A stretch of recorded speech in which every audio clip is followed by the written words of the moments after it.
के आधार पे दूसरे सवाल को भी करने के लिए कहा गया था। अब देख पुनः रिवाइज कर लेते हैं क्या क्या पढ़े थे कल। तो देखिए 2 नंबर प्रश्न हमारा है, एक्सरसाइज हमारी 12.1 का जो है सेकंड सवाल है। सेकंड सवाल, 2 वृत्तों की त्रिज्याएं क्रमशः 8 सेंटीमीटर और 6 सेंटीमीटर है। पुनः उसी तरह हम क्या करेंगे, चित्र बनाएंगे। 2 वृत्त हमारे पास है तो 2 वृत्त बना दिया, सही से अच्छे से वृत्त को बना दिया। कितने वृत्त हैं? 2 वृत्त हैं। इन दोनों वृत्तों को हमने क्या किया, बना दिया। अब 2 वृत्त हमारे पास हो गए। एक की त्रिज्या कितनी 8 सेंटीमीटर दिए है, दूसरे की कितनी है 6 सेंटीमीटर दिए है। और क्या कह रहा है, दो वृत्तों की त्रिज्याएं क्रमशः 8 सेंटीमीटर और 6 सेंटीमीटर।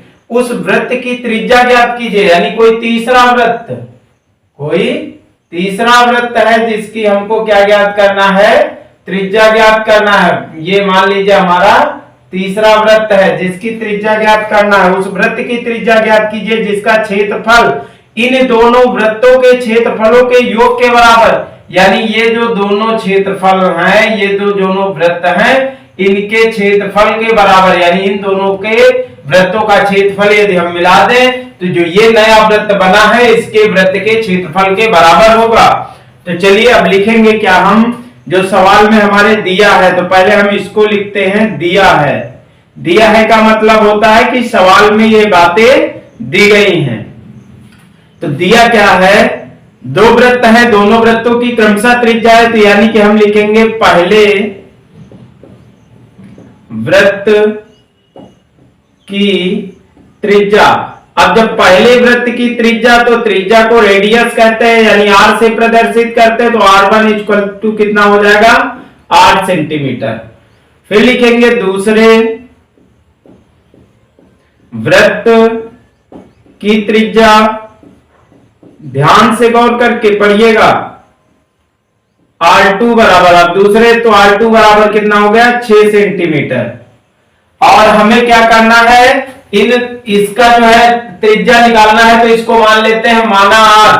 क्या लिखेंगे, माना। अब तीसरा वृत्त हमारा है तो हम इसको मान लेंगे 2 वृत्तों को मिल करके बना है, इसलिए हम बड़ा वृत्त माना। बड़े वृत्त की त्रिज्या बराबर कैपिटल R। अब इसको हमने माना है तो यही हमारा क्या हो जाएगा, क्वेश्चन मार्क भी हो जाएगा, यानी इसको हमें निकालना है। जो मानते हैं वही निकालते हैं। ध्यान दीजिए, बार बार मैं इसी बात को दोहरा रहा हूं।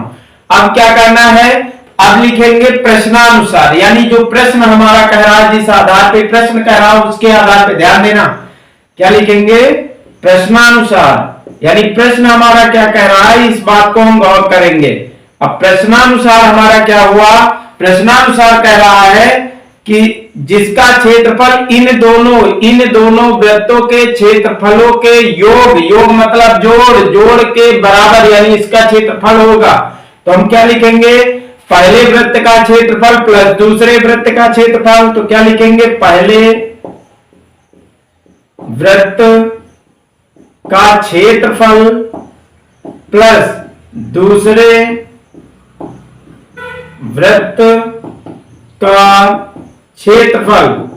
अब क्या हो जाएगा, बराबर बड़े वृत्त का, ये वाले वृत्त का, यानी बड़े वृत्त का क्षेत्रफल। ध्यान दीजिएगा, गौर से करिए, हमको क्या करना है, जो प्रश्न कह रहा हूं उसी के आधार पे हमें हल करना है। प्रश्न मेरा कह रहा है जिसका क्षेत्रफल इन दोनों वृत्तों के क्षेत्रफल, ये जो वृत्त दिए गए हैं, यानी एक की त्रिज्या 8 सेंटीमीटर, दूसरे की 6 सेंटीमीटर, इन दोनों वृत्तों के यदि हम जोड़ दें, योग कर दें, तो इन दोनों वृत्तों के क्षेत्रफल के योग के बराबर ये जो नया वृत्त बना है, बड़ा वाला बना दिया गया, इसके योग के, यानी इन दोनों के योग के बराबर ये होता है। तो योग के बराबर का जब होता है तो दोनों को जोड़ दिया, यानी इसको, ये वृत्त पहला वृत्त प्लस दूसरा वृत्त, यानी पहले वृत्त का क्षेत्रफल प्लस दूसरे वृत्त का क्षेत्रफल बराबर बड़े वृत्त का क्षेत्रफल।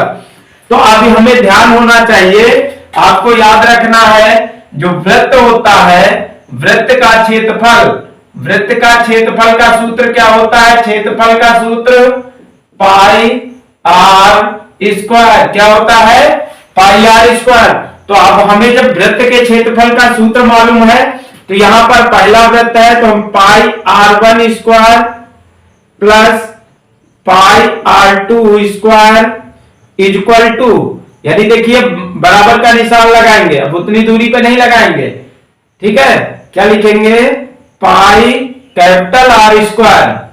अब उसके बाद क्या करेंगे? देखिए पाई पाई कॉमन ले लेंगे, यहां भी पाई मिल रहा है, यहां पर दोनों में पाई मिल रहा है, कॉमन ले लेंगे तो क्या हो जाएगा? R1 square plus R2 square equal to pi capital R square. ध्यान दीजिए पाई पाई को काट, क्या करेंगे? पाई पाई को काटेंगे। जब पाई यहां पर भी है इधर भी है तो पाई पाई कैंसिल हो जाएगा। अब हमारा क्या बचेगा? R1 square plus R2 square equal to capital R square, ठीक है। अब क्या करेंगे? हम R1 का मान रख देंगे और R2 का इधर देखिए रख रहे हैं। R1 का मान कितना है हमारे पास? 8 सेंटीमीटर, तो 8 की घात 2 प्लस 6 की घात 2 इक्वल टू कैपिटल आर। तो 8 का वर्ग कितना होता है? वर्ग का मतलब उसी संख्या को उसी संख्या से गुणा। यदि नहीं आता है तो ध्यान कर लीजिए, वर्ग जहां पर पूछा जाएगा तो वर्ग का मतलब होगा उसी संख्या का उसी संख्या से गुणा। जैसे 8 का वर्ग करना है तो 8 का 8 मल्टीपल 8 यानी 8 गुणित 8, तो 88 कितना हो जाएगा? 64, और प्लस 6 का वर्ग 6 गुणित 6 यानी 36 प्लस इतना हो गया बराबर आर स्क्वायर। अब उसके बाद क्या करेंगे? 64 में 36 को जोड़ेंगे तो ये कितना हो जाएगा? 100 बराबर आर स्क्वायर। अब आर स्क्वायर का मतलब आर निकालना है तो 100 को क्या करेंगे? अंडर रूट लगा देंगे। जब घात इधर से हटाएंगे तो जो बराबर के दूसरे पक्ष में यानी संख्या होगी उस पे अंडर रूट लग जाएगा, तो यहां कितना हो जाएगा? 10। आर बराबर कितने सेंटीमीटर? 10 सेंटीमीटर। तो आंसर हमारा आ गया आर इक्वल टू 10 सेंटीमीटर। अब यही हमारा आंसर को हमको निकालना था। ध्यान दिया? क्या करना था? दो वृत्त है, सवाल कह रहा है दो वृत्तों की क्रमशः त्रिज्याएं क्या है? 8 सेंटीमीटर और 6 सेंटीमीटर। तो पहला काम क्या किए? एक वृत्त की त्रिज्या 8 सेंटीमीटर कर दिया, दूसरे वृत्त को बनाया और उसकी त्रिज्या कितनी? 6 सेंटीमीटर कर दिया। और फिर कह रहा उस वृत्त की त्रिज्या ज्ञात करो। इसका मतलब इन दोनों वृत्तों के अलावा भी कोई वृत्त हमारे पास है, तो हम तीसरा वृत्त बनाएंगे जिसकी त्रिज्या हमको ज्ञात करना। तो जब त्रिज्या ज्ञात करना तो हमने उसको मान लिया, क्योंकि इन दोनों वृत्तों को मिल करके बता रहा है ये वृत्त बन रहा, तो इसलिए मैंने लिख दिया माना बड़े वृत्त की त्रिज्या कैपिटल आर। अब यहाँ स्मॉल आर है तो इसमें कैपिटल आर कर दिया। उसके बाद क्या किया? यहां पर जो है इस वृत्त का क्षेत्रफल और इस वृत्त का क्षेत्रफल निकाला और दोनों को ऐड कर दिया, क्योंकि सवाल कह रहा है कि दोनों वृत्तों के क्षेत्रफल का योग, दोनों यानी इस वृत्त का क्षेत्रफल और इस वृत्त का क्षेत्रफल इनका योग यानी दोनों को जोड़ दिया तो कितना हो गया? इस वृत्त के क्षेत्रफल के बराबर होगा। तो जब इन दोनों का योग इस वृत्त के क्षेत्रफल के बराबर होगा तो हमें क्या करना होगा? पहले वृत्त का क्षेत्रफल लिखेंगे, फिर दूसरे वृत्त का क्षेत्रफल, फिर क्या करेंगे? बड़े वृत्त का क्षेत्रफल लगा देंगे। फिर यहां देखिए वृत्त का क्षेत्रफल का सूत्र होता है पाई आर स्क्वायर। हमेशा याद रखिए, फार्मूला याद है तो आराम से कर लोगे आप, टाइम नहीं लगेगा। तो क्या होगा? पहले वृत्त का क्षेत्रफल हमने रखा तो क्या हो गया? पाई R1 स्क्वायर, फिर दूसरे वृत्त का क्षेत्रफल पाई R2 स्क्वायर, और बड़े वृत्त का क्षेत्रफल त्रिज्या बड़े वृत्त की हमने क्या मानी थी? कैपिटल आर, इसलिए हो गया पाई आर स्क्वायर। अब हमने क्या किया? देखिए यहां पर पाई और यहां पर पाई है, दोनों में मिल रहा कॉमन है, तो क्या किया? पाई को एक बार लिख दिया, कॉमन कर लिया, कॉमन ले लिया।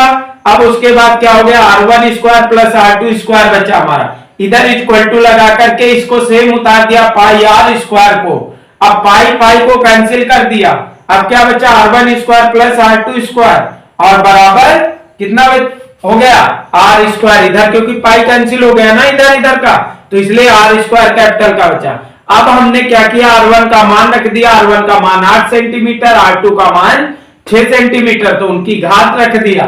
क्योंकि R1 स्क्वायर है तो R1 स्क्वायर का मतलब 8 की घात 2, R2 स्क्वायर का मतलब 6 की घात 2। तो अब 8 का वर्ग कर लिया 64 आ गया, 6 का वर्ग कर लिया 36 आ गया, और R2 को वैसे ही उतार दिया। ध्यान देना अब 64 में 36 को जोड़ दिया, जब जोड़ दिया तो कितना हो गया, 64 में 36 को जोड़ेंगे तो 100 हो जाएगा, 100 हो गया, equal to R2 square R यानी कैपिटल R स्क्वायर को वैसे ही उतार देंगे। अब उसके बाद यहां से घात हटाएंगे, इधर अंडर रूट लग जाएगा तो R तो ये हो जाएगा अंडर रूट 100 बराबर R। फिर उसके बाद अब 100 जो है किस संख्या का वर्ग है, तो हमें ज्ञात होना चाहिए 10 का वर्ग है, तो इसलिए 10 R बराबर कितना निकल आया, 10 सेंटीमीटर। तो यही हमें कैपिटल R की त्रिज्या निकालनी थी, तो ये त्रिज्या हमारी निकल गई, यही आंसर था।